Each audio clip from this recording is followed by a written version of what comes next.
Ok, ya nos falta casi nada. Luego viene endócrino, piel y sentidos, que es casi nada. Ya, entonces nuestro año ya se puede cerrar.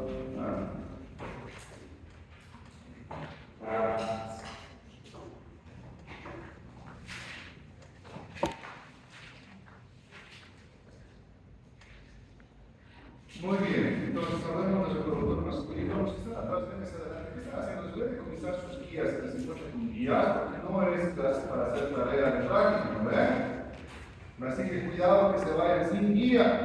Cuidado. Ahí atrás, cuidado, no se van a andar, ¿no? Cuidado, no voy a apoderar de sus guías. Y vamos a ver, su profesora venga a pedir. Muy bien, ahora vamos un poco de las gónadas masculinas, los testículos. ¿Sí? Si ustedes recuerdan, las gónadas femeninas tenían básicamente dos funciones, ¿cierto? Permitir la maduración de los gametos femeninos, los ovocitos, y generar hormonas, ¿recuerdan? Que son los chinovales, ¿vale? Incluso las hormonas se liberaban de diferentes formas, en diferentes ciclos, ¿cierto? El ciclo menstrual. ¿Ya? El testículo no hace algo diferente, ¿sí? Tiene también las dos funciones básicas muy importantes. Generar el gamete masculino, solamente que el gamete masculino, ¿cuál es? ¿Cuál es el gamete masculino? Dos espermatozoides. Va a permitir la formación y la maduración de los espermatozoides. ¿Ya? Y en segundo lugar va a también cumplir con la función endócrina, pues va a secretar hormonas sexuales, pero en este caso masculinas. ¿Sí? El ovario secretaba hormonas sexuales femeninas, el testículo va a secretar hormonas sexuales masculinas. ¿Ya? Muy bien. ¿Sí? Los testículos, interesantemente, son dos órganos que cuando se generan son intraabdominales, están dentro del abdomen, son retroperitoneales, ¿sí? Están detrás del peritoneo. Y hacia el nacimiento los testículos van sufriendo un proceso de migración y descenso. ¿Sí? Van descendiendo, surgen por el orificio inguinal y salen hacia las bolsas escrotales. ¿Ya? ¿Cuál es el objetivo de descender? ¿Por qué tienen que salir de la cavidad abdominal hacia las bolsas escrotales? ¿Por qué no se quedan ahí en la pared abdominal? ¿Ah? No es por la temperatura corporal. ¿Qué pasa con la temperatura corporal, compañera? No vienes en clase. Tiene que estar a unos 12 grados centígrados más abajo de la temperatura corporal, o si no, no se da la espermatogénesis. Eso, el proceso de espermatogénesis, donde los espermatozoides tienen que ir transformándose en diferentes células más diferenciadas, ¿sí? Precisa de una temperatura inferior a la del cuerpo. Como dicen 2 grados centígrados, así es, correcto. ¿Ya? Es bien importante eso. La espermatogénesis solo se va a dar a una temperatura inferior a la de nuestro cuerpo mundial. ¿Entendido? ¿Sí? Entonces, lleva a la lógica. ¿Qué pasa si los testículos nunca descienden? ¿Qué ocurre? ¿Qué hay? ¿Qué no hay? No hay espermatogénesis. ¿Sí? Y si no hay espermatogénesis, esos varones tienen a ser ¿qué? Infértiles, ¿no es cierto? Entonces la fertilidad se pierde. ¿Ya? Es más, los espermatogonios, con la temperatura interna normal, dejan de proliferar, dejan de existir incluso, ¿sí? Y el testículo entra en un proceso de regresión que se llama atrofia testicular. ¿Ya? Peor aún, si esas células que quedan pueden acumular mutaciones porque no es un ambiente adecuado, e incluso testículos que no deciden pueden llevar a evalencia de tumores en el testículo. Entonces es bien importante que los testículos desciendan. Bien importante. ¿Ya qué se llama si los testículos no descienden? Clitorquía. Si los testículos no descienden, la clitorquía puede llevar a grandes complicaciones. ¿Ya? Bueno, así como dijimos que en un inicio, ¿dónde estaba el testículo? En la cavidad abdominal, retroperitoneal. ¿Sí?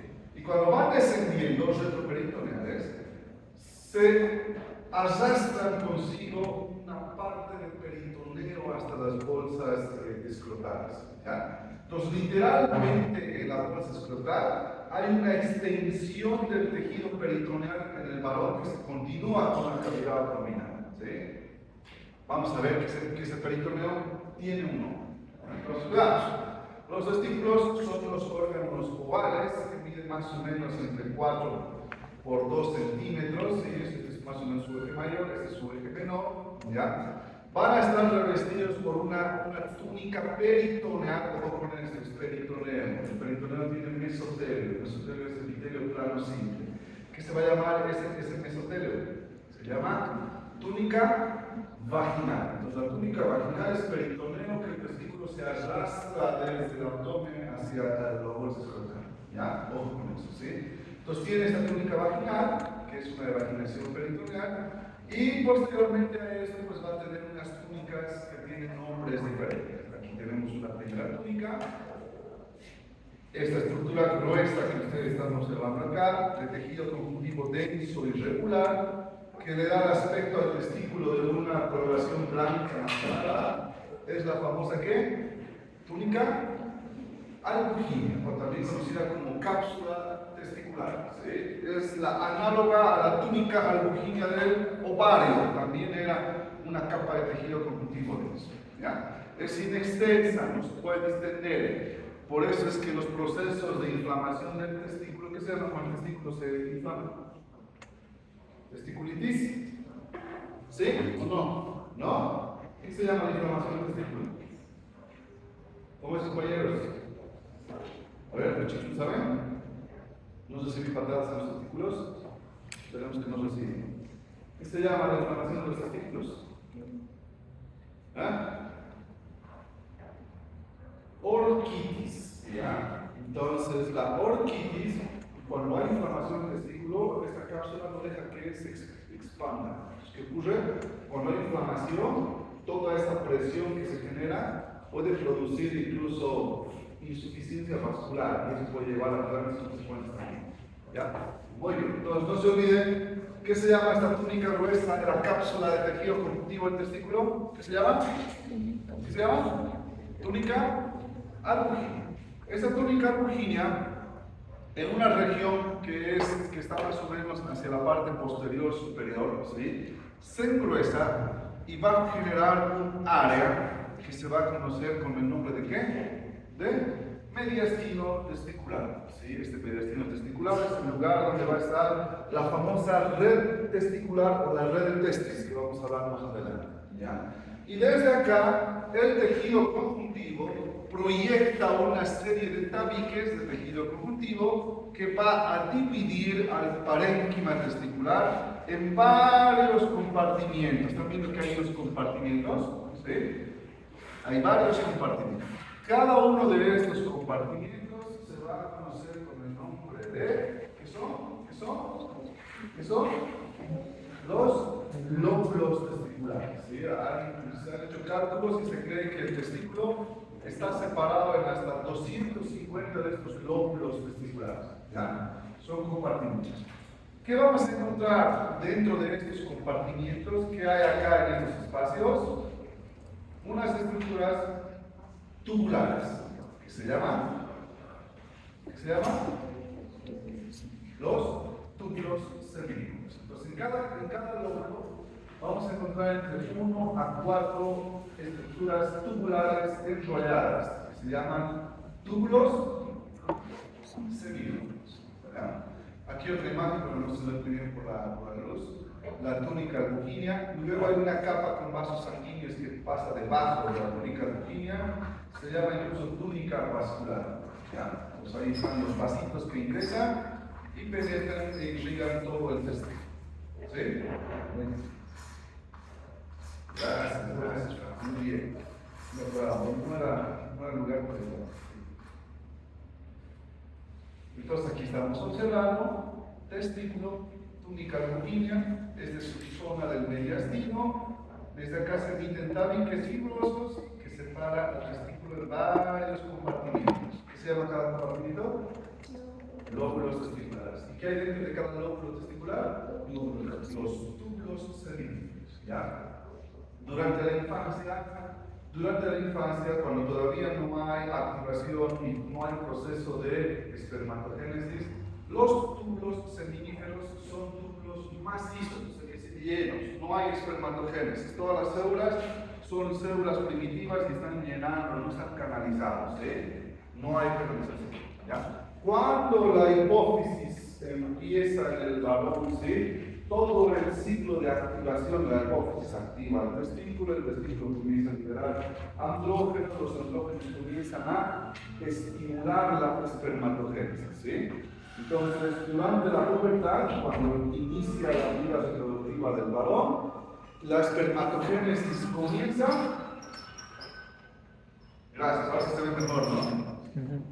Y cuando la espermatogénesis comienza, estos túbulos comienzan a canalizarse, se convierten en verdaderos tubitos, ¿ya? Y ahí empieza todo el proceso de espermatogénesis, ¿sí?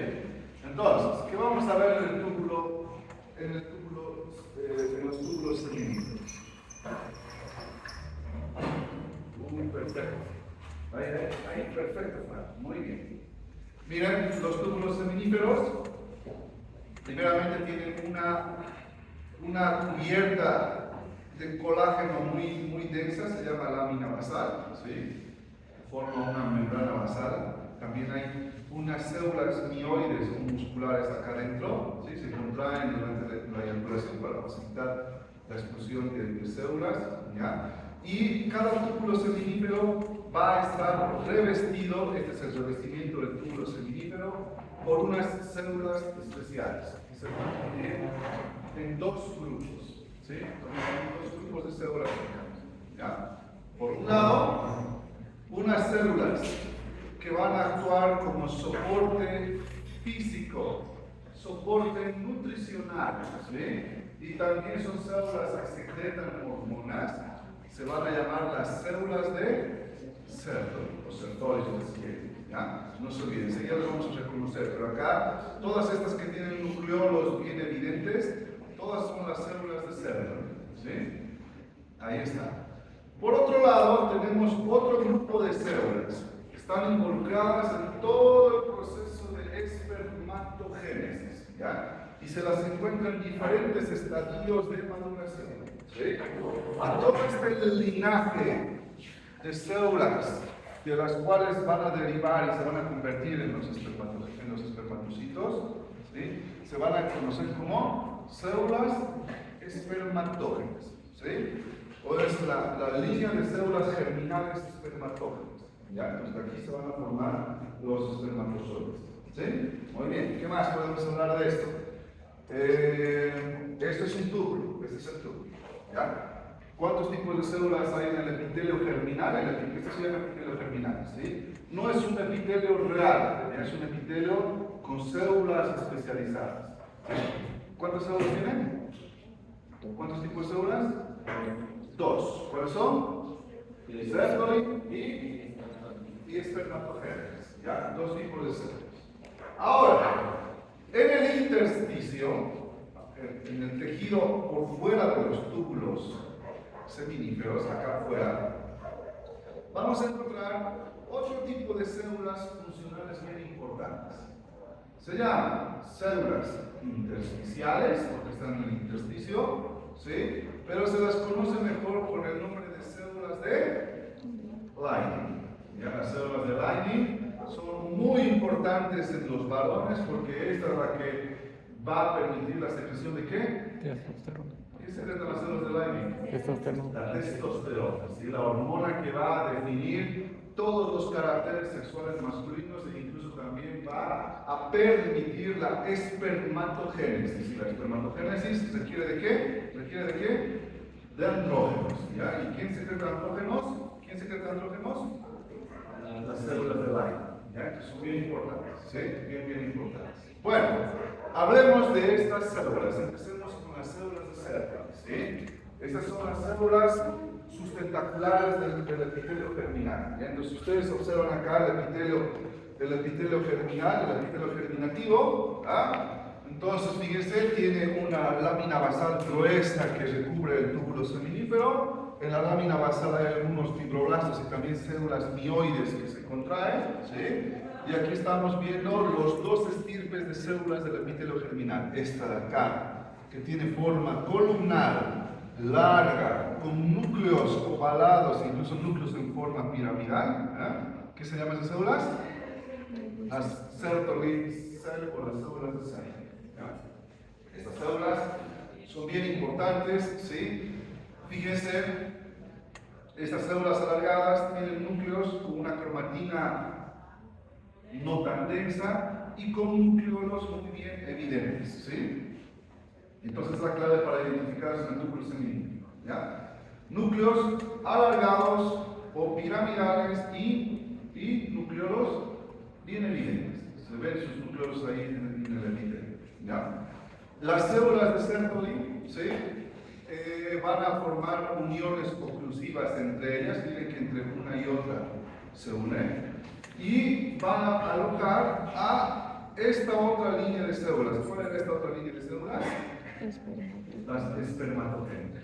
¿Y qué van a hacer las Sertoli? Van a aislar a las células espermatogénicas, van a formar un aislamiento, ¿sí? Las van a separar y evitar de que estas células entren en contacto especialmente con los vasos sanguíneos, ¿ya? Las aíslan, les van a dar soporte mecánico, soporte nutricional. Las Sertoli pueden transportar nutrientes y pasar nutrientes a las células espermatógenas, ¿sí? Y aislamiento, que es muy importante, ¿sí? ¿Por qué es tan importante el aislamiento?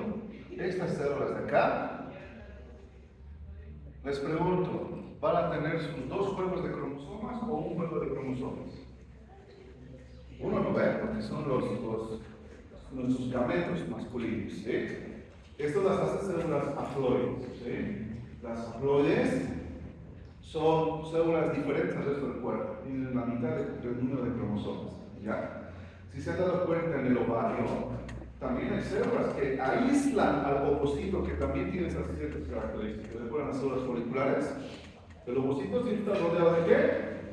De células foliculares. ¿Recuerdan que hemos dicho que cuando el ovocito no se rodea de células foliculares, desaparece? ¿Por qué desaparece? Porque son células diferentes. ¿Y qué es el sistema inmune con nuestras células diferentes? Las elimina, ¿sí? Entonces lo mismo, ¿ya? ¿Qué tiene que hacer esta vía de espermatogonios? Estar aislados ¿de quién? Del sistema inmune, ¿sí? ¿Por qué? Porque el sistema inmune, ¿qué puede hacer si se las reconoce?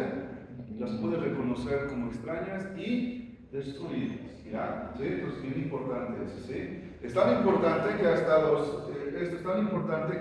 hasta los traumas testiculares, ¿verdad? Pueden hacer que se rompan esto, ¿sí? ¿Y qué complicación pueden tener los traumas testiculares?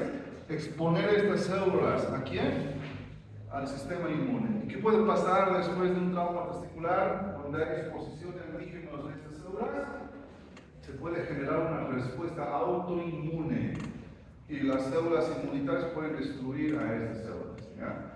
Entonces ahí se está estudiando bastante. Se cree que muchos varones que tienen, ¿cómo se llama?, infertilidad por disminución de la cantidad de esperma que se genera, podría estar relacionado con enfermedades autoinmunes, y ahí están involucrados traumas, golpes, ¿no? Etc. ¿Ya? Entonces, cuidado cómo juegan los chicos, ¿sí? Muy bien. Fíjense, las células de Sertoli son unas células muy complejas y van a cumplir todas estas funciones, ¿ya? Entonces, tienen unas funciones bien complejas, ¿ya? Entonces, ya hemos hablado de apoyo físico y nutricional, ¿sí? Otra función, ¿qué hacen? Van eliminando y fagocitando todo el residuo que se genera en la espermatogénesis, porque recuerden que para que esta célula se convierta en esta de acá, la célula va a perder citoplasma, membranas y elementos. ¿Quién se va a comer todos esos elementos? Las Sertoli, ¿sí? O las células de Sertoli, ¿ya? Otra función, forma la que la barrera hematotesticular, porque les he dicho. ¿Qué hace la barrera hematotesticular? Evita la exposición de quién? De las células espermatógenas al sistema inmune, ¿ya? Entonces forma esa barrera que va a evitar exponer, ¿sí? ¿Qué otra función cumple? Síntesis y liberación de quién? De la proteína fijadora de andrógenos, ¿sí? Entonces las Sertoli liberan la proteína fijadora de andrógenos. ¿Quién adquiere esa proteína? Las espermatógenas, y las hacen más sensibles a los andrógenos, ¿ya? También, ¿sí? Esto es muy importante. Los varones, desde que ya nos formamos y nos fecundamos, a las pocas semanas de fecundación, las células de Sertoli, ¿qué van a producir? ¿Qué van a producir? La hormona antimulleriana, ¿sí? Esto es bien importante porque la hormona antimulleriana mulleriana va a evitar que en ese embrión masculino se formen las estructuras femeninas. ¿Ya? Va a inhibir que el sistema mulleriano genere trompas, útero, etc. ¿Sí? ¿Está claro? Entonces va a inhibir completamente. Es bien importante. Hay una enfermedad muy poco común en la cual los varones son incapaces de secretar esa hormona. ¿Qué creen que ocurre? ¿Qué creen que pasa si un embrión masculino no genera hormona antimulleriana? ¿Qué se puede imaginar? Empieza a formarse lo que se llama aparato reproductivo de la mujer. Puede haber una remanentes mullerianos, ¿sí? Que se van a ir formando, ¿sí? Puede haber, no va a haber esas privaciones, ¿ya? Pues puede haber, puede existir eso, ¿sí? Y eso puede llevar a un contexto de ambigüedad sexual, ¿ya? Bueno. También va a secretar ¿qué? Inhibina. La inhibina es una hormona que va a generar una retroalimentación negativa en su hipófisis, para decir que no se secrete tantas gonadotrofinas, ¿ya? Y también va a secretar la transferrina testicular, ¿sí? Entonces, de todas estas funciones que hemos mencionado, es muy probable que estas dos entren a su examen, ¿sí? Entonces, no se olviden, ¿cuál es la célula que secreta la hormona antimulleriana? ¿Qué van a hacer ustedes? Las células de cerdo, ¿ya? ¿Qué secreta inhibina? ¿Qué van a hacer ustedes? Células de cerdo. Entonces, no se olviden, las células de cerdo y son bien importantes, ¿ya? Muy bien. Ahora hablemos del otro tipo de célula. ¿Cuál es el otro tipo de célula? Las células espermatogénicas, ¿ya? Las células espermatogénicas son las células terminales que van a permitir todo el proceso de espermatogénesis, ¿ya? Para producir la espermatogénesis. Como pueden ver, ¿sí? Hay varios tipos, ¿ya? Hay varios tipos, pues, en realidad una va a ir convirtiéndose en otra y esta en otra paulatinamente, y es así, ¿sí? Desde la porción basal, esta es la base del epitelio germinal, hacia la parte apical, las células espermatógenas van cada vez más citodiferenciando. Quiere decir que las basales van originando a un linaje intermedio, estas intermedias van originando a un linaje más apical, y luego estas más apicales todavía originan a los espermatozoides propiamente dichos, ¿ya? Entonces va a ir en ese orden, ¿ya? Entonces fíjense acá, una vez más, han encontrado a las células de cerdo aquí. ¿Cuál es la célula de cerdo? ¿Cuál? La de núcleo parado y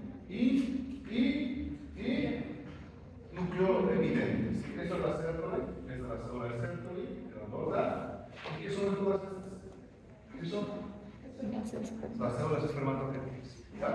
Entonces, veamos cómo se clasifican las células espermatógenas o espermatogénicas. Es lo mismo, ¿ya? Espermatógenas o espermatogénicas. Vamos a lo mismo. Entonces, fíjense, ¿ya? Estas son las más abundantes. Hay varios linajes, las que se encuentran más en el estrato basal. Esta de acá. Esta de acá. Son los linajes más primitivos en esta línea celular, ¿ya? Estos de acá se llaman espermatogonios. ¿Qué se llaman? ¿Qué se llaman? Son los espermatogonios. Los espermatogonios son el linaje más basal y primitivo en toda esta línea, ¿sí? Sus células todavía son diploides. ¿Qué significa diploide? ¿Qué significa diploide? Todavía tienen dos juegos de cromosomas, ¿ya? ¿Sí? Todavía se dividen por mitosis, ¿entendido? ¿Qué es mitosis? La división donde los dos juegos de cromosomas se reparten a las células hijas, ¿ya? Entonces siguen dividiéndose por mitosis, y estas espermatogonias, a medida que se van dividiendo por mitosis, originan nuevas espermatogonias y también el siguiente linaje. ¿Cuál es el siguiente linaje de células? Los espermatocitos primarios. Cuando ustedes vean testículo en histología, diferencien. Los espermatocitos primarios son estas células de tamaño mayor, ¿verdad? Se encuentran en un estado basal, ¿sí? Y característicamente tienen una cromatina granular. ¿Ven? ¿Ven? ¿Sí? Aquí están, son grandes, ¿sí? ¿Y cómo es su cromatina? ¿Cómo es la cromatina? Es granular, los gránulos o filamentos gruesos, ¿ya? Entonces, ese es el siguiente linaje, los espermatocitos primarios. Los espermatocitos primarios ahora sí entran en la división, ahora ya no es mitótica. ¿En qué división? Meiótica. Es decir, entran en meiosis y desde acá empieza el proceso meiótico para la formación de los gametos masculinos. Los espermatocitos primarios se dividen por meiosis y van a originar ¿a quién? A este otro linaje de células. ¿En quién es? Los espermatocitos secundarios, ya que siguen reanudando la meiosis, se siguen dividiendo por meiosis. Si se han dado cuenta, miren, la cantidad de espermatocitos primarios es menor a la cantidad de espermatocitos secundarios. Obvio, porque de cada espermatocito primario se van a generar 2 secundarios, ¿no? Entonces la cantidad va aumentando, ¿ya? Los espermatocitos secundarios están más apicales que los primarios, son menores en tamaño y sus núcleos ya tienen una cromatina más densa, ¿están viendo? ¿Sí? Es diferente, ¿ya? Son diferentes, ¿sí? De acá, de los espermatocitos secundarios se van a seguir dividiendo por meiosis y se van a generar ¿quiénes? Las espermátides, que son ya, las espermátides van sufriendo cambios citomórficos, ¿sí? Van perdiendo, miren, de ser así de grandes, su núcleo se va condensando, su material genético ahora es haploide. ¿Qué significa haploide? Solo un juego de cromosomas y va teniendo una citodiferenciación especial para posteriormente convertirse ¿en qué? ¿En qué? En los espermatozoides. Entonces la parte más apical acá, ¿qué vamos a encontrar? Espermatozoides. ¿Ya? Esta parte de histología es bien importante. ¿Sí? Es bien importante. ¿Ya? Incluso actualmente hay muchos casos de esterilidad masculina. ¿Ya? Y la esterilidad masculina está relacionada ¿con qué? ¿Con qué está relacionado? Con todo este proceso de espermatogénesis. ¿Qué se puede hacer para valorar el grado de esterilidad masculina? Se pueden hacer biopsias de testículo, ¿no? Se mete una aguja, se llega al testículo, se saca un pedazo de parénquima testicular. ¿Y qué se valora? Todo esto. Se valora todo esto, ¿sí? Si el varón tiene todo esto, todo el linaje de células que se van transformando unas con otras, y hay un montón de espermátides y espermatozoides en la luz, puede ser que la espermatogénesis está normal, ¿sí? Lo que puede estar fallando puede ser estímulos hormonales, puede ser que los andrógenos estén bajos, etc. ¿Sí? Ahora, cuando yo veo otra biopsia y hay células, pero la cantidad de espermatozoides en la superficie es bien escasa, ahí hay cambios citológicos, ¿sí? Otra biopsia, no hay nada de esto acá, hay menos cantidad de esto acá. La atrofia ya es de otro grado, ¿entienden? ¿Sí? Otra biopsia, no hay nada de células acá, solo hay células de cértole y un poquito. La atrofia es incluso más intensa. Y hay otros casos en los cuales no hay nada de células en el epitelio seminal. Esa ya es una atrofia intensa, severa, irreversible. Ahí ya no se puede hacer nada. ¿Sí? ¿Entendido? Entonces, se puede cualificar el proceso de espermatogénesis evaluando ¿qué? El tipo de células que se van a encontrar en el túbulo seminal. Esto es bien importante. En la actualidad hay muchos varones que tienen menos cantidad de espermatozoides en el semen y la biopsia te puede decir si es un proceso que puede ser reversible o puede ser irreversible. ¿Ya? Mucho ojo con eso. Fíjense, la maduración de los espermatozoides se va a dar en 3 fases, ¿no? La espermatogénesis, la meiosis y la espermiogénesis, que es la citodiferenciación de una célula oval en el espermatozoide propiamente dicho. Aquí estamos observando el proceso de espermiogénesis. Aquí estamos viendo los espermatocitos secundarios, que son las espermátides en realidad, que son las espermátides. Observen que pasa por una fase de Golgi, donde se inicia la formación del acrosoma. Aquí está el puntito del acrosoma. Ya acá se va a llevar una fase de cubierta donde el acrosoma va creciendo y este crecimiento del acrosoma va a llevar al crecimiento del flagelo, ¿sí? Luego la fase acrosómica donde el núcleo se va condensando, miren, se condensa, se pierde la mayor parte del citoplasma y finalmente se organiza el acrosoma para generar el flagelo del espermatozoide. ¿Ya? En la fase de maduración se elimina todo el citoplasma finalmente y el espermatozoide está constituido como tal. ¿Ya? El espermatozoide es una célula haploide muy modificada en realidad en todos los animales, ¿no es cierto? ¿Sí? Es una célula muy modificada. ¿Ya? Contiene una cabeza, ¿sí? Que contiene todo el material genético. ¿Ya? Sí, ahí está contenido todo el material genético condensado. ¿Sí? Tiene una región intermedia que es el cuello, y una zona intermedia. En la zona intermedia, ¿sí? Vamos a encontrar gran cantidad de ¿qué? ¿Qué hay acá? ¿Qué hay acá? Una gran cantidad de mitocondrias que van a ser los elementos que van a generar toda la energía necesaria para la propulsión. ¿Ya? Y finalmente toda la cola del espermatozoide, ¿sí? Toda esta cola del espermatozoide en realidad está constituido por ¿qué? Microtúbulos, ¿sí? Y es igual que ¿cómo se llama? La constitución de este flagelo es similar a la de un silo, que ya hemos hablado en el video. ¿Ya? Y gracias a la energía formada por las mitocondrias, este flagelo puede generar movimientos. Se está estudiando bastante sobre los movimientos del espermatozoide. Actualmente se sabe que son movimientos circulares, ¿sí? Y esos movimientos circulares van a generar la propulsión del espermatozoide. ¿Ya? En una primera instancia, cuando el espermatozoide está formado, el espermatozoide todavía es incapaz de tener características motrices y también incluso de activarse. ¿Qué se llama cuando el espermatozoide no está activo? ¿Cómo se llama? No es todavía, o sea, se considera que son espermatozoides que no son fecundables. ¿Qué se llama eso? ¿Qué se dice que le falta? ¿Qué le falta? ¿Cómo son esos espermatozoides que no tienen características fecundables?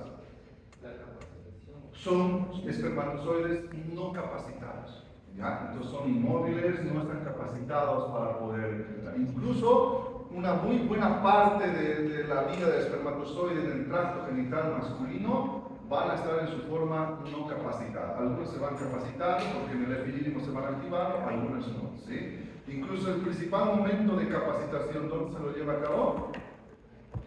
En realidad se capacitan más, ¿dónde? En el tracto genital femenino, ¿cierto? Ahí es donde se capacitan y finalmente se hacen fértiles y pueden ser fecundados. ¿Ya? Es bien interesante esto, ¿sí? Entonces fíjense, esta es la cabeza de unos 5 micrómetros, presenta un núcleo con el acrosoma, ¿no? Y el acrosoma, que se va a encontrar aquí en la puntita, ¿ah? El diseño del espermatozoide es bien interesante, ¿sí? Aquí en la puntita va a tener un acrosoma, y ese acrosoma que va a tener neuroamidasas, hialuronidasas, fosfatasa ácida, etc. ¿Sí? Las hialuronidasas y las neuroamidasas permiten romper a las estructuras que rodean al ovocito cuando van a fecundar. ¿Sí? Se liberan en esta cabecita del acrosoma y permiten romper. ¿Se acuerdan que el ovocito estaba rodeado de la zona pelúcida? Comienzan a romper y formar espacios. ¿Para qué? Para que el espermatozoide pueda ir penetrando para la fecundación. ¿Ya? Entonces es una célula bien diseñada, es una célula bien especial. ¿Sí? ¿Han visto espermatozoides al microscopio? ¿No? ¿Sí? Es una locura, ¿no? ¿Han visto cómo se mueve? ¿Sí? Es bien interesante. Este es el cuellito de unos 5 micrómetros. Aquí va a tener fibras más densas. ¿Ya? Luego tenemos que la pieza intermedia. ¿Cuál es la importancia de la pieza intermedia? ¿Qué tiene? La vaina de mitocondrias en el núcleo. ¿Sí? Entonces esa es la zona motriz. ¿Ya? Y finalmente tenemos la cola, ¿no? La pieza principal, si ustedes quieren, ¿sí? Es la más larga, puede medir 45 micrómetros y está compuesta por 7 fibras densas que van a permitir la motricidad. ¿Ya? ¿Sí? Muy bien. Los espermatozoides, la pieza terminal ya es el axón hematoideo autoplasmático. Solamente lo siguiente, los espermatozoides se puede aceptar en un, ¿cómo se llama? En un contenido total de semen, que hasta el 10% de los espermatozoides sean anómalos, ¿sí? ¿Ya? ¿Y qué anomalías pueden tener los espermatozoides? ¿Qué anomalías pueden tener los espermatozoides? Pueden tener duplicación de cola, duplicación de qué? De cabeza, pueden tener colas un poco desarrolladas, cortitas, ¿no es cierto? ¿Sí? Hay un montón de malformaciones que los espermatozoides pueden tener, ¿sí? Un montón, ¿ya? Y se puede aceptar hasta que un 10% del esperma tenga ese tipo de anomalías, ¿ya? Sin embargo, ¿sí? ¿Qué creen? ¿Esos espermatozoides van a ser fecundables? No, porque recuerden que para la fecundación se necesitan los espermatozoides más capacitados, con mejores características motrices, para viajar desde el fondo del canal vaginal hasta la trompa uterina, donde tienen que fecundar al ovocito. Entonces, todos esos espermatozoides que tienen 2 cabezas, 3 colas, etc., pues no van a poder cumplir con esa función. ¿Ya? Muy bien. ¿Entendido con espermatozoides? ¿Sí? Muy bien. Células de Leydig. Las células de Leydig también son conocidas como las células intersticiales. ¿Por qué son intersticiales? Porque ahora están en el intersticio alrededor de los túbulos semilunos. Ya están afuera, ¿ya? En el intersticio. Forman agrupaciones pequeñas, como pueden ver, estos grupitos que están viendo acá. Estas son las células de Leydig, o las células intersticiales de Leydig.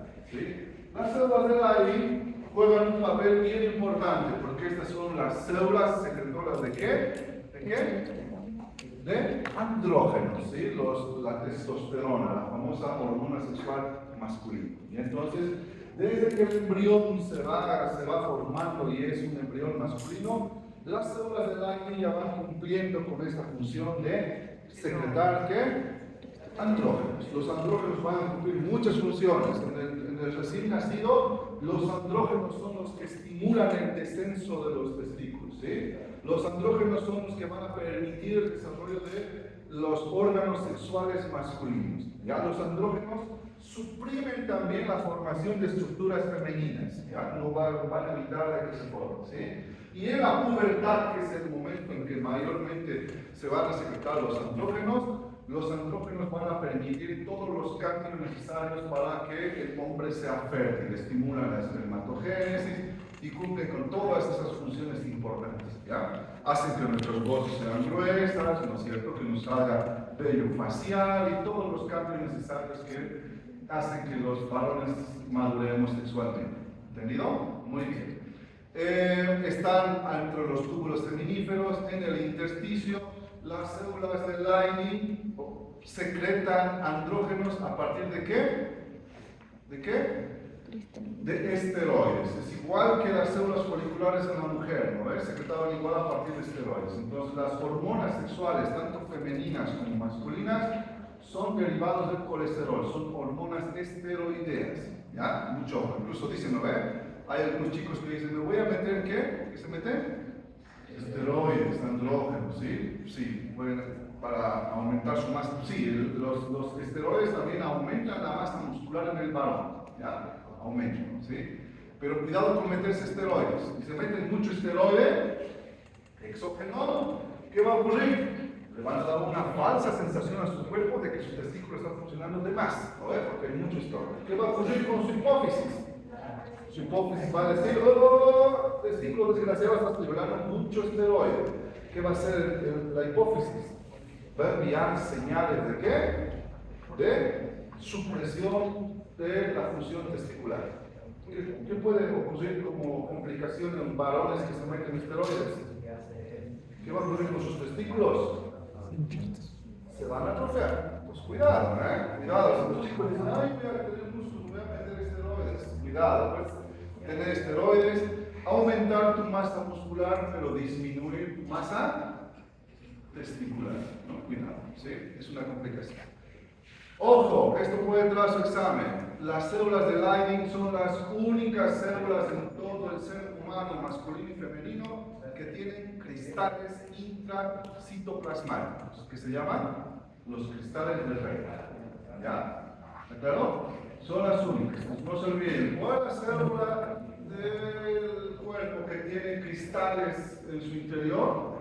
Que se llaman, ¿quiénes son? Las células del aire. ¿Ya o ¿sí? Muy bien. Función, secreción de la testosterona. Aquí están observando las células del aire. Por fuera de los túbulos seminíferos, estas son las células que secretan testosterona.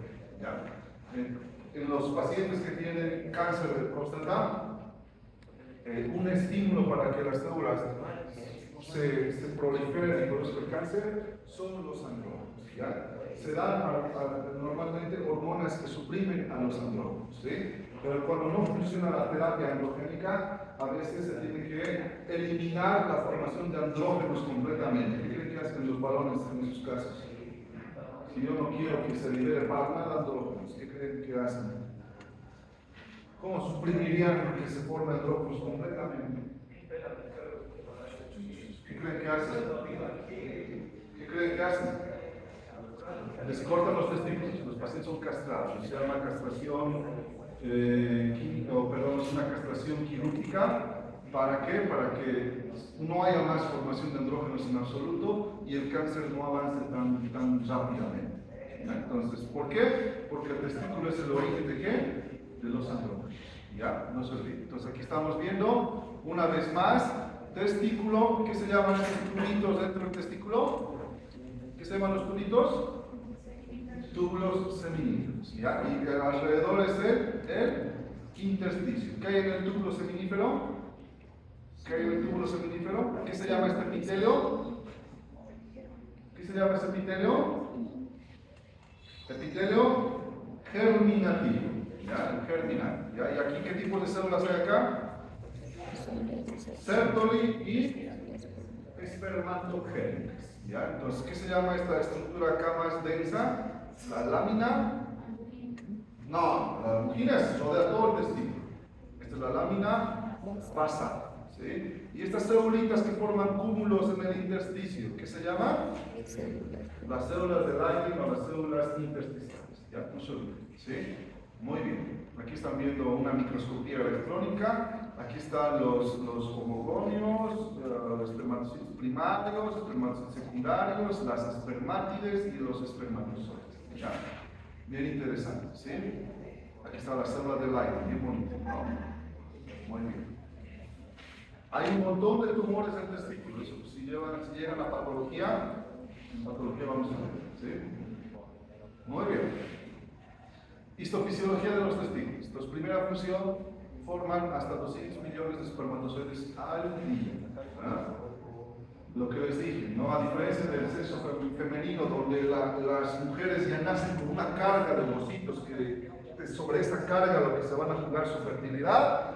En los varones la fertilidad depende de qué? De todo el proceso de espermatogénesis diario. ¿Ya? Entonces, ¿sí? Para que un varón sea fértil, ¿saben cuántos espermatozoides se necesitan en una eyaculación? ¿Cuánto? ¿Cuánto creen?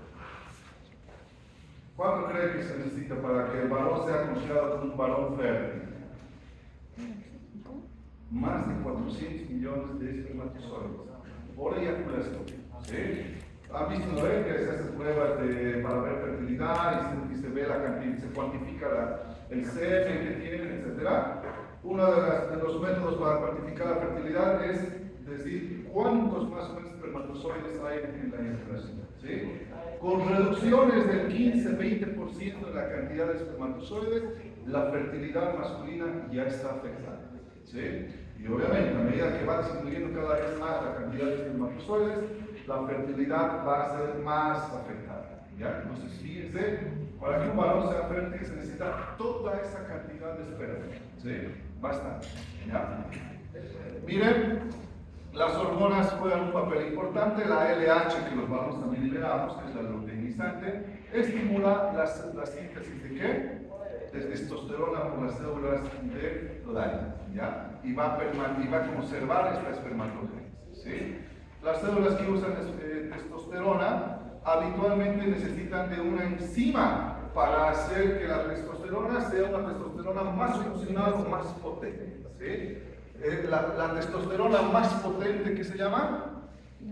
Dehidrotestosterona. ¿Sí? ¿Y quién es la enzima que se encarga de convertir a la testosterona en dehidrotestosterona? Esta enzima, la 5-alfa reductasa. ¿Ya? Es más, incluso para tratamiento de cáncer de próstata, porque la próstata, para que proliferen sus células, también necesita esta conversión. En realidad, también necesita de este elemento. ¿Sí? Entonces, ¿qué tratamiento se da?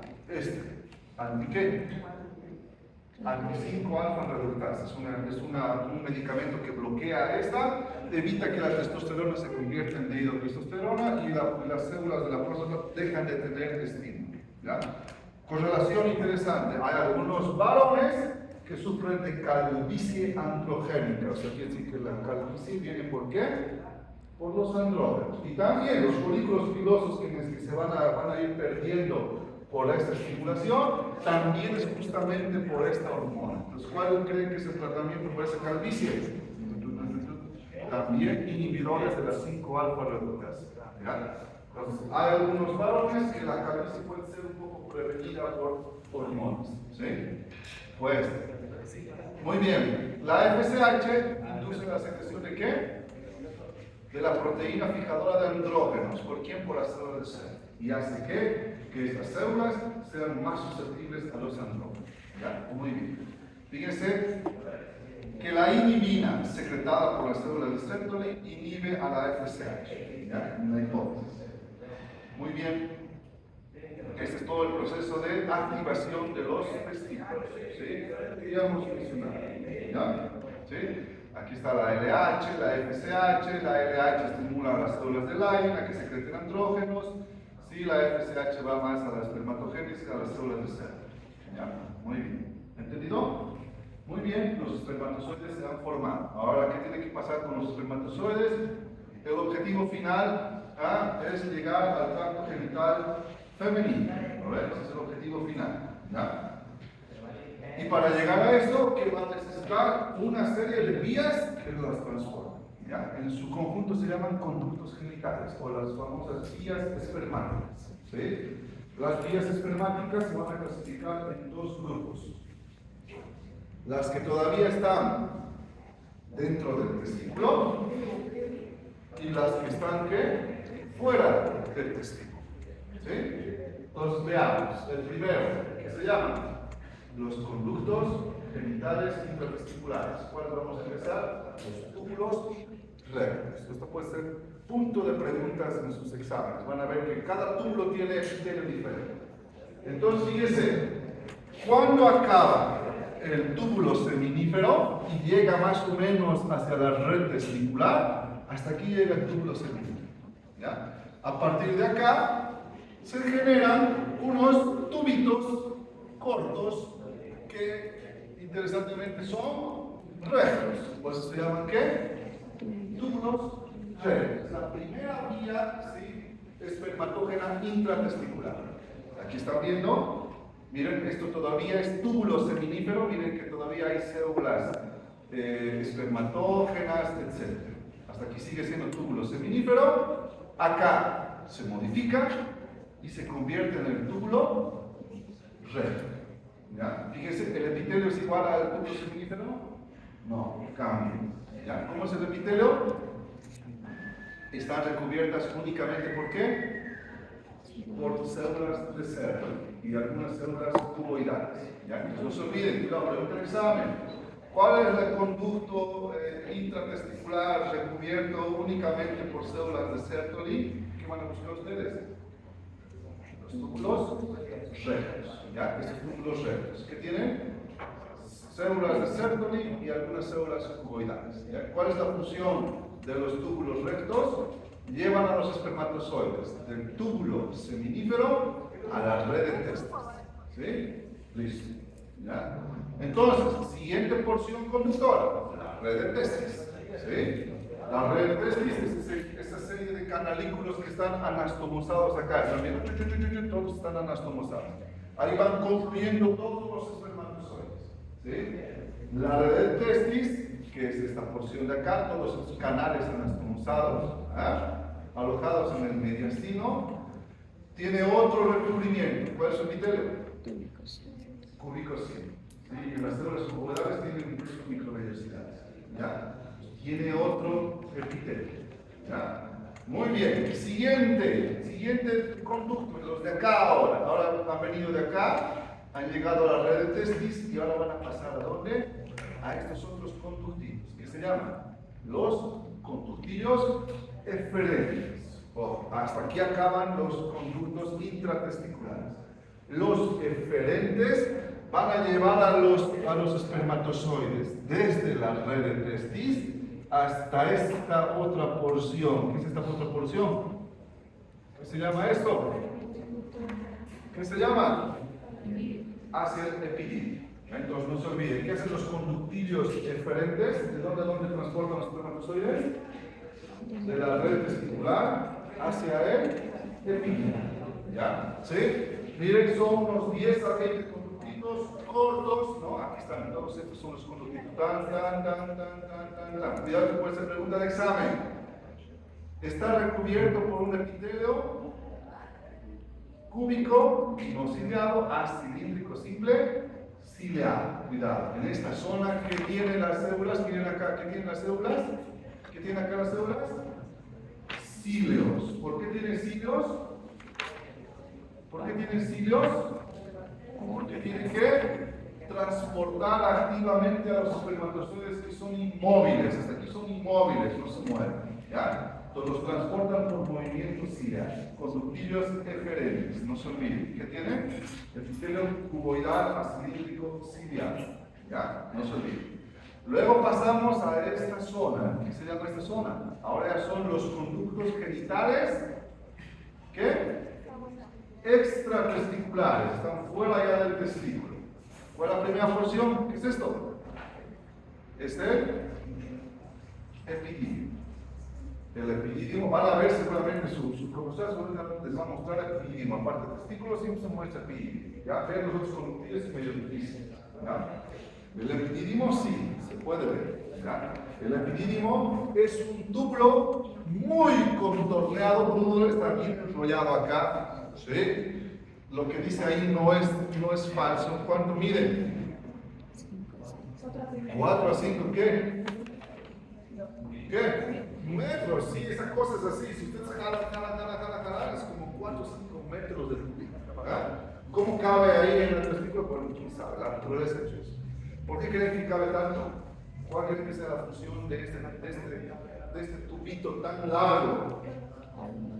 Capacitación de espermatozoides y además funcionar como un reservorio de esperma.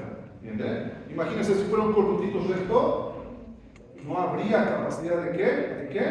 De almacenar esperma. ¿Sí? Entonces acá es donde se va a ir almacenando gran cantidad de esperma. ¿Sí? ¿Por qué? Para una potencial eyaculación se libere gran cantidad de espermatozoides. Recuerden que para fecundar se necesitan millones y millones de espermatozoides. ¿No? Entonces, ¿cuál va a ser el lugar donde se va a producir la reserva y capacitación de los espermatozoides?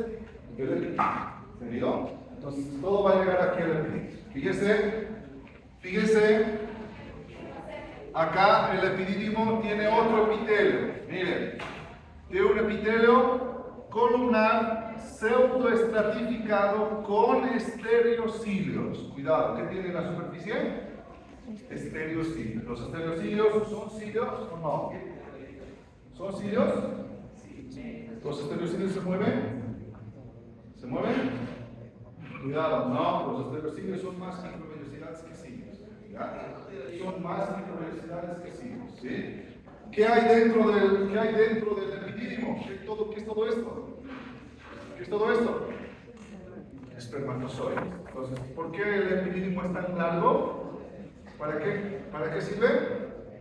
Reservorio de espermatozoides. Fíjese, alrededor de los túbulos del epididio, ¿qué hay? Músculo liso. Durante la eyaculación, este músculo liso, ¿qué hace? Se contrae y facilita la propulsión y la expulsión de ¿quiénes? De los espermatozoides.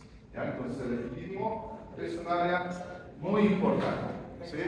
Fíjense, epitelio, cuidado, el epitelio es clave. ¿Qué epitelio hay en el epidídimo? Cilíndrico pseudoestratificado. ¿Con qué? Con estereocitos. ¿Ya?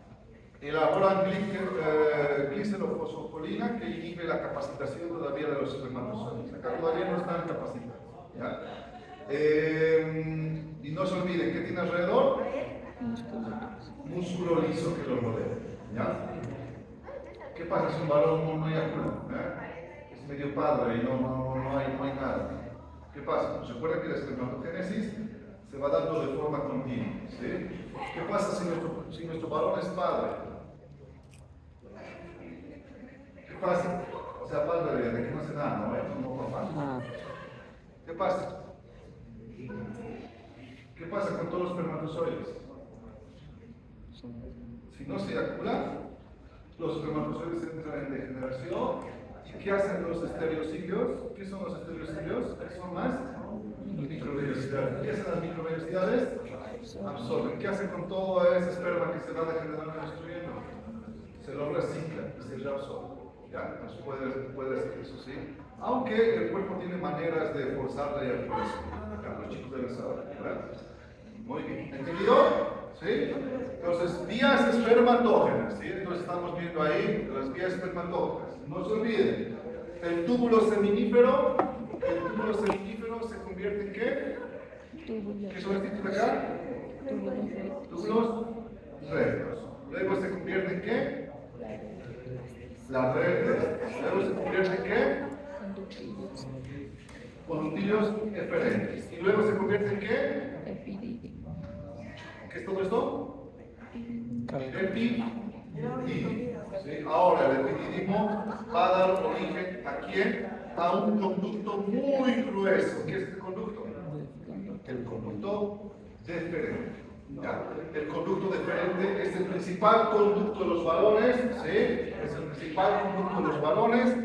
Va desde el epidídimo y se transporta, mire, sube juntamente con el cordón espermático, entra por el canal inguinal, se da la vuelta por la vejiga, entra hacia la vejiga, se une con la vesícula seminal, forma el conducto eyaculador y finalmente llega hasta acá. ¿Ya? Todo esto es el conducto deferente. ¿Sí? El conducto deferente es la mayor vía espermática en el varón. ¿Sí? Es un tubo, ¿verdad?, de unos pocos milímetros, y este tubito tiene ya una característica histórica. ¿Sí? Conducto deferente es un tubo muy muscular. Este es el músculo que va a propulsar al semen durante la eyaculación. ¿Sí? En la eyaculación el semen sale de forma propulsada. ¿Y quién es el que propulsa? Toda la musculatura del conducto deferente. Ya se va contrayendo de forma espasmódica. ¿Sí? Tiene una mucosa. ¿Qué tiene la mucosa? Epitelio del epidídimo. ¿Qué epitelio tiene el epidídimo? Cilíndrico, ciliado, pseudoestratificado con estereocitos. ¿Ya? Una lámina propia con tejido laxo y una gruesa capa muscular. ¿Ya? Gruesa capa muscular. ¿Qué tiene la capa muscular? 3 capas de músculo liso: longitudinal interna, circular media y longitudinal externa. Y finalmente una adventicia. ¿Ya? ¿Qué es la vasectomía, jóvenes? Chas, ¿te cortan? ¿Qué te cortan? El conducto deferente. ¿Sí? La vasectomía es una sección del conducto deferente. ¿Ya? Les pregunto algo: si un varón tiene vasectomía, ¿eyacula? ¿Ah? Sí, solamente ¿qué características tiene ese líquido que eyacula? No tiene espermas, porque la vía de espermas se ha borrado. ¿Sí? ¿Y qué pasa con los espermas si el testículo sigue generando espermas pero nunca se eyacula? ¿Qué ocurre? Ya hemos dicho ese momento, ¿qué ocurre? Todo se reabsorbe. ¿Ya? Todo ahí entran los estereocidios y se va reabsorbiendo. ¿Ya? Muy bien. Luego tenemos el conducto eyaculador. Es la fusión del conducto deferente con el conducto de la glándula o de la vesícula seminal. ¿Ya? El conducto eyaculador atraviesa la próstata, miren, atraviesa la próstata y se une a la uretra masculina. ¿Sí? Ahí está. ¿Ya? Tiene un revestimiento epitelial cilíndrico, no tiene capa muscular, este conducto eyaculador. Mirad. Solo tiene epitelio, lámina propia y todo lo de aquí alrededor es el estroma de la próstata. No hay más nada. ¿Sí? No hay más nada. ¿Ya? Y bueno, ya está, así llegamos a la vía final. ¿Sí? Glándulas accesorias al tracto genital masculino. ¿Ya? ¿Qué glándulas accesorias vamos a encontrar? 5 glándulas. ¿Sí? 5 glándulas, 2 vesículas seminales, una próstata, 2 glándulas pulvo-uretrales, ¿ya? ¿Sí? O las glándulas de Cooper, ¿ya? Entonces son 5 glándulas. Estas glándulas que están viendo acá, vesícula seminal, próstata y las glándulas pulvo-uretrales o de Cooper, permiten formar el famoso líquido seminal, ¿sí? Que va a acompañar a todos los espermatozoides y finalmente espermatozoides, líquido seminal, forman al famoso semen, ¿sí? Todo el compuesto del semen. ¿Ya?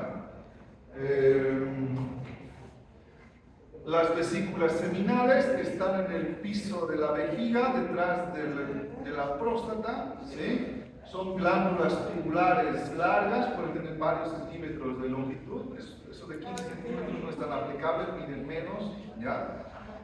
Son varias glándulas así longitudinales que finalmente su conducto se une con el conducto deferente para originar el conducto eyaculado. ¿Ya? ¿Sí?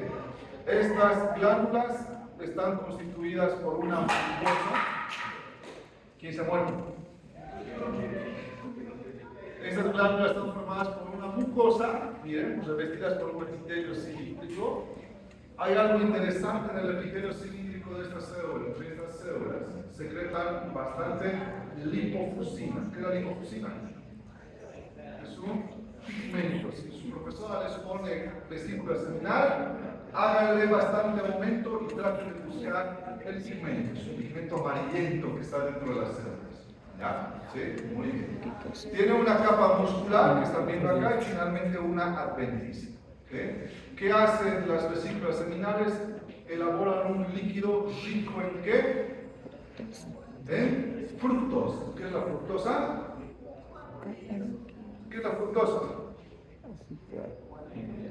Fructosa, glucosa, galactosa, ¿qué son todos? Es un monosacárido. ¿Ya? ¿Sí? ¿Y qué hacen en nuestro cuerpo con los monosacáridos? Es la principal fuente de ¿qué?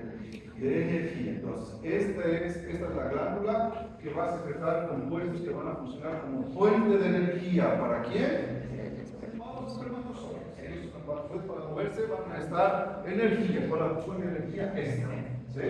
No se ¿ya? La vesícula seminal contribuye con hasta un 70% del líquido seminal. ¿Sí? Esta es la principal fuente de energía para la motricidad de los espermatozoides. ¿Ya? Bien importante. La próstata es el órgano que nos va a traer serios problemas a los varones. ¿Sí? Sí, ¿ya? La próstata es una glándula en forma de una nuez que se encuentra debajo de la vejiga. ¿Sí? Tiene una cápsula fibrosa que la rodea y como pueden observar está atravesada por ¿quién? Por la uretra masculina. ¿Sí? También no se olviden, aquí también confluyen los conductos eyaculadores. ¿Ya? La glándula prostática, ¿sí? Aparte de su cápsula fibrosa, va a tener entre 30, 50, algunos dicen 25, 50, ¿sí? Etc. Glándulas tubuloalveolares, es una glándula, ¿ya? Revestidas por un epitelio que es entre cilíndrico simple a cilíndrico pseudoestratificado y contiene, aparte de unas células que son las luminares, las que están hacia la luz, una otra capa de células basales. Se llaman células basales. ¿Sí? Es importante, entonces la próstata tiene 2 capas de células, luminares y ¿qué? Basales. ¿Tiene una importancia clínica esto? Sí, cuando hay carcinoma de próstata, en el carcinoma las células luminales proliferan, rompen a la cápsula y comienzan a invadir. ¿Ya? Entonces las glándulas en el cáncer de próstata no tienen células basales. Eso es lo que me permite decir que es cáncer. ¿Entienden? Entonces es importante, dos tipos de células en la glándula de la próstata. ¿Qué células son? Luminales y basales. ¿Ya? Cuando hay glandulitas chiquititas, sin células basales, ¿qué es? Cáncer de próstata invasivo. ¿Entienden? Pues mucho ojo con eso. ¿Ya? Mucho. Fíjense, las glándulas pueden dividirse en mucosas, cortitas, submucosas, más largas o principales que están más en la periferia. ¿Ya? ¿Qué hace la próstata? ¿Qué hace la próstata? Libera un producto de aspecto blanquecino, ¿sí? ¿Rico en qué? En lípidos, una fuente de energía, fosfatasa ácida, ¿sí? Y la secreción de esta próstata está determinada por quién? Por la dihidrotestosterona. Pues para cáncer de próstata se utilizan inhibidores de la dihidrotestosterona. ¿Ya? Otra cosa importante, ¿no? Antes de pasar, la próstata tiene 4 zonas, bien importantes. ¿Ya? Una zona periférica, que es la más externa, una zona de transición, una zona central y una zona perimucosa. ¿Ya? Tiene 4 zonas. ¿Tiene una importancia estas zonas? Tiene. ¿Sí? Es en la zona periférica donde hay mayor incidencia de qué? De cáncer de próstata. ¿Sí? Y en la zona central o de transición es donde generalmente la próstata crece como hiperplasia prostática benigna. ¿Ya? Las dos son enfermedades de la próstata. Una lleva a la otra, ¿qué creen? Los que tienen hiperplasia prostática, ¿eso se convierte en cáncer de próstata? ¿Qué creen? ¿Sí o no? ¿Sí o no? No, no hay ninguna relación entre una y otra. ¿Ya? Las dos son enfermedades completamente diferentes. ¿Sí? Pero no se olviden, ¿en qué zona aparece generalmente cáncer de próstata? En la zona periférica. Por eso es que a los varones nos sometemos a ¿qué? Al tacto rectal. A ver, pueden tocar cómo está la próstata por tacto rectal, llegar a la próstata y tocar la parte externa de la próstata. ¿Sí? Y si tiene cambios como endurecimiento, la próstata se hace más firme, etc., ese puede ser un dato que te puede ya hacer sospechar de que algo malo está ocurriendo. ¿Entienden? ¿Sí? Entonces, no se olviden, la zona periférica es la de más incidencia de cáncer. Y la próstata genera un líquido que en una primera instancia coagula al semen, literalmente. ¿Sí? El semen que se secreta, en una primera instancia se secreta y como que lo coagula. ¿Sí? ¿Por qué lo coagula? Como un mecanismo de protección. Recuerden que la superficie vaginal, ¿qué pH tiene? Ácido. ¿Y qué va a hacer el ácido con los espermatozoides? Los va a quemar, ¿no? Entonces, ¿qué hace el líquido seminal en una primera instancia? Los protege formando esta especie de cuadro, ¿ya? Hasta que el pH del canal vaginal se modifique y luego el semen se licúa y se convierte en líquido, ¿ya? Y ahí los espermatozoides se comienzan a migrar y viajar, ¿ya? Entonces, son mecanismos que tienen, ¿sí? Las glándulas bulbouretrales o las glándulas de Cooper que se encuentran acá en el diafragma pélvico van a secretar el famoso líquido preeyaculador. ¿Sí? ¿Qué es el líquido preeyaculador? Es un líquido que los varones comienzan a secretar cuando ya tienen estimulación sexual. ¿Ya? Es un líquido claro, transparente, que sale por la uretra, cuya principal función es limpiar todo el canal de la uretra, porque recuerden que la uretra masculina es vía urinaria. ¿Sí? Entonces lo primero que va a hacer es ¿qué? Limpiar toda esta zona, lubricar, porque es un líquido bien mucoso, ¿sí? Para facilitar posteriormente la eyaculación. ¿Ya? Entonces básicamente libera el líquido preeyaculado. ¿Ya? Tiene un epitelio de células cuboidales mucosecretoras. ¿Secretan qué? Un líquido mucoso, ¿sí? Muy fluido. ¿Entendido? Ya está. El semen puede variar, puede tener una cantidad entre 3 a 8 ml, ¿sí? Tiene todo el contenido de las glándulas accesorias y ¿hasta cuánto? Hasta 400 millones de ¿qué? De espermatozoides. Ya esa es la cantidad necesaria para generar fertilidad, ¿sí? con disminuciones del 15-20%, la fertilidad ya va cayendo paulatinamente. ¿Sí? ¿Entendido? Entonces, todo eso es el semen final. ¿Sí? ¿Hay tiempo? Sí, ¿no? Ya vamos a acabar. Finalmente acabamos con el órgano de la cópula. El órgano que se encarga de depositar el semen en el tracto genital femenino. Esa es la función. ¿Sí? ¿Estamos hablando de quién? Del pene. ¿Ya? ¿Sabían que hay animales que tienen hueso en el pene? Van a investigar, ¿sí? Nosotros no tenemos hueso. Pero nuestros penes se pueden fracturar, jóvenes. Se puede, hay fractura de pene. Entonces, cuidado, y el pene puede quedar doblado y anómalo, ¿sí? Entonces, cuidado con ciertas posiciones. ¿Ah? Muy bien. El pene es un órgano, ¿sí? De la cópula. ¿Ya? ¿Se acuerdan que tiene función urinaria, pero también es reproductora? ¿Sí? ¿Cuál es la función reproductora? Depositar el semen dentro del tracto genital femenino. ¿Sí? Esa es su función. Para este cometido, pues el pene tiene ciertas características, ¿no es cierto? ¿Cuál es la principal característica? Que puede tener dos estados. Un estado flácido, ¿sí? Y un estado eréctil. ¿Sí? Y es el estado eréctil necesario para la función reproductora, obviamente. Si no, no hay. ¿Sí? Como pueden ver, está rodeado por piel, primeramente. Luego de piel, que tiene tres estructuras con elementos eréctiles. ¿Ya? Dos en la parte dorsal, que se llaman los cuerpos cavernosos, ¿sí? Dorsales, que tienen un revestimiento de tejido conjuntivo externamente. Todo ese tejido conjuntivo se llama también túnica albuginea. Y dentro de estos cuerpos hay gran cantidad de canales vasculares que se van a ir dilatando. ¿Ya? Y cuando llega sangre a esta zona y se dilata, ¿qué va a ocurrir? La sangre se encharca, se mete, se llena y genera tensión, incluso la erección. La erección es un proceso en el cual hay gran cantidad de ingreso de sangre a estos cuerpos. ¿Ya? El otro cuerpo se llama el cuerpo esponjoso, pero actualmente ya se llama también cuerpo cavernoso ventral. ¿Sí? Es uno solo. También tiene tejido eréctil. Pero ¿qué más tiene el cuerpo esponjoso? ¿Qué está aquí? ¿Qué es esta boquita? ¿Qué es? La uretra masculina. Entonces, cuidado, la uretra masculina discurre por el cuerpo esponjoso o el cuerpo cavernoso ventral. Ya, mucho. ¿Sí? Miren acá. Esto es algo interesante. Hay unas venas de drenaje, es así, la sangre llega, las arterias peneanas se penetran, pasan por el medio de estos cuerpos esponjosos acá, la sangre circula por acá y hay unas venas de drenaje que están en la túnica albuginea, acá, ¿sí? Son las de salida.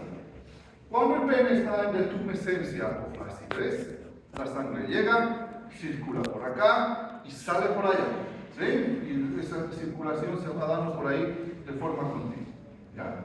Cuando hay estímulo sexual y el parasimpático se activa, el parasimpático estimula de que estas células de acá liberen óxido nítrico.